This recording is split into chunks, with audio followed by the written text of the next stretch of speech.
मुळामध्ये आता यांचे खायचे दात आणि दापाचे दात वेगळे.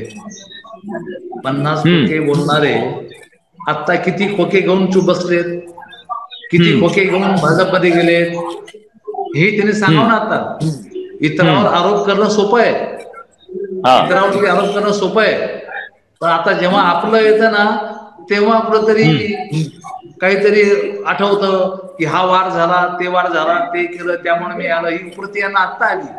तेव्हा आरोप करताना काय झालं, आता किती खोके घेतले भाजपकडून यांनी भाजपकडून किती खोके घेतले हे स्पष्ट केलं पाहिजे. आणि ते म्हणतात निष्ठा, निष्ठा काय हे काय शिकवतील निष्ठा. यांनी आता ज्या मतदारांनी यांना तीनदा आमदार केलं, तीनदा आमदार केलं ज्या मतदारांनी, तर त्यांच्याविषयी जर अशा पद्धतीने अशा पद्धतीने जर उपकाराची परतफेड करत असतील तर काय म्हणावं यांना, यांना काय म्हणावं. म्हणजे मी विचारतो, मी बघा, मी आरोप कधी केला नाही यांच्यावर. मी ज्यावेळेस मी पहिली निवडणूक कशावर लढलो, धनुष्यबाणावर. मी आठ निवडणुका धनुष्यबाणावरती लढलेल्या, 8 निवडणुका. माझ्यावरती आरोप केले की गद्दार आहेत. अरे मी 8 निवडणुका धनुष्यबाणावर लढलो ना. मला हे महाराष्ट्र म्हणतात की तुम्ही गद्दार आहेत. अरे गद्दार तुम्ही आहेत, तुम्ही आता पक्षाची गद्दारी केली. मी नाही गद्दारी केली, मी तर धनुष्यबाणावरती लढलो. 8च्या 8 निवडणुका, 8ही निवडणुका मी धनुष्यबाणावरती लढलेलो आहे.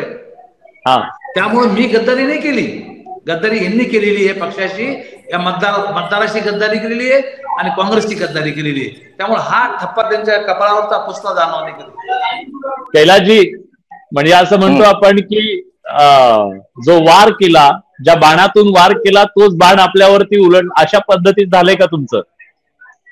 हे बघा, हिंदीमध्ये एक म्हणणं आहे, तो चुवे खाके दिल्ली हज को चली, तसा मॅटर या माणसाचा आहे.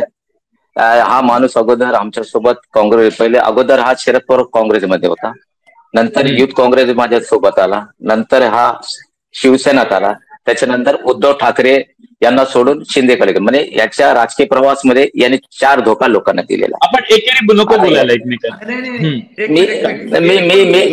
मी काढले नाही, त्यांनी बोललो म्हणून मी काढलं.